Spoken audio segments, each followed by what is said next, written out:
Good morning and welcome back to the channel. I know it's been a while since I put up a video, but I'm back. I had a little mishap. I slipped in the yard and injured my foot quite bad, my foot and my knee. So the garden is in a mess. Today I'm going to start with, I'm in my little grow house here, and I'm going to start by cleaning it out. I have a lot of plants down here that are needing to go into some soil, and I have a few things that are dead or dying that need some kind of care. So I'm not going to do a lot of talking.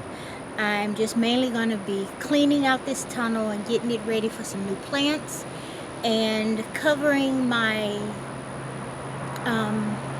my mulberry trees. I have a couple of young mulberry trees. I'm going to try to get 2 of them covered today so that I can get fruit off of them, because the crows and other birds have found my trees. And so hopefully you'll stick around and come on this journey with me today, and I'll tell you a little bit here and there about different things that's going on.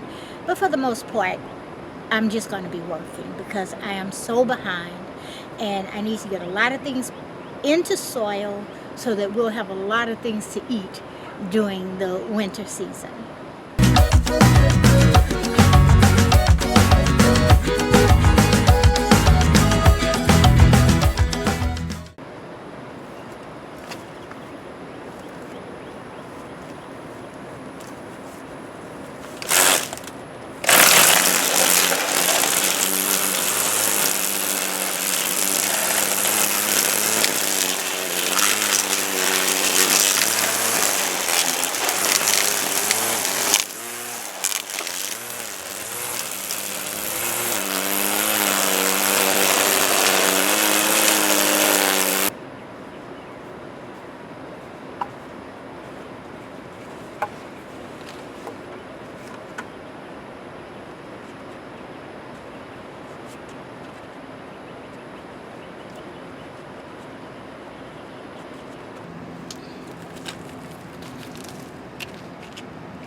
Okay, to give you some idea what I'm doing,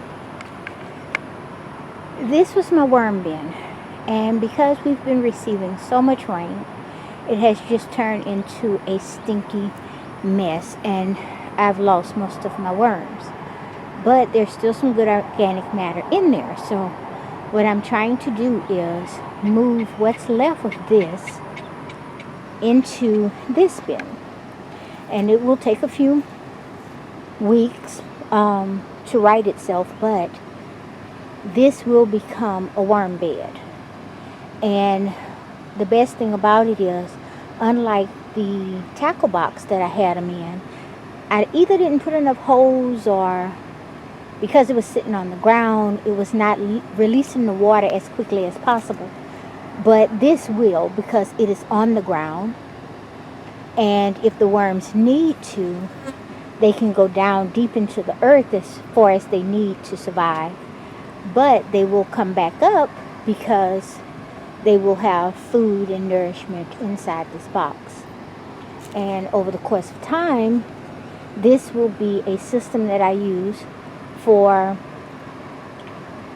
starting new plants, because I'll have good compost. But it'll also be a place that I can go to get worms for my chickens to keep the protein levels up.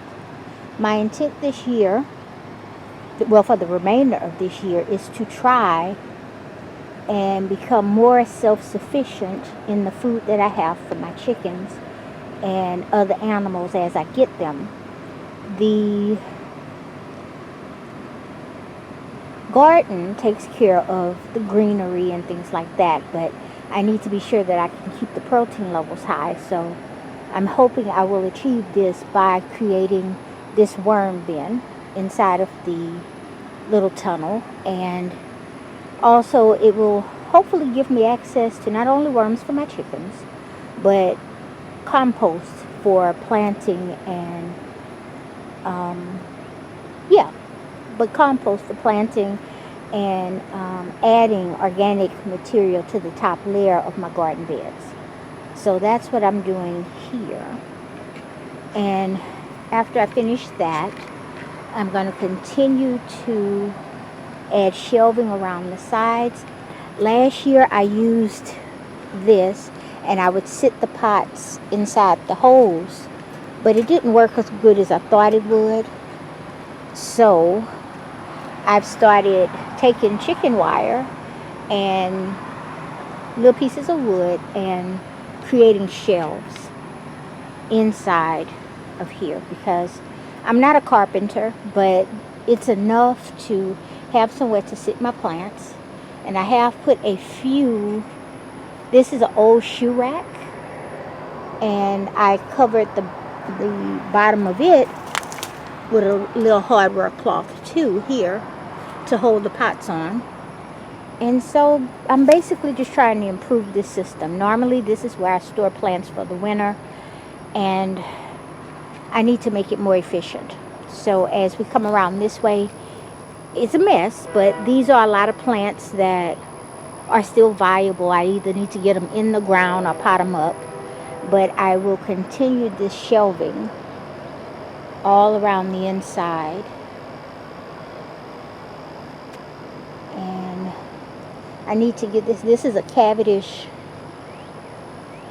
banana plant that I need to get in the ground somewhere, because it has totally outgrown its pot. As you can see, it's busting out of the pot down there. So I need to get it potted up too. Well, into the ground. I'm not going to pot it up. I'm going to put it into the ground and treat it like all the other banana trees.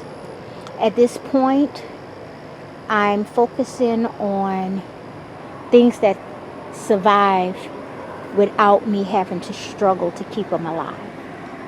So, but that's what I'm doing in here today. So I'm going to sit the camera back down and finish filling this bin in.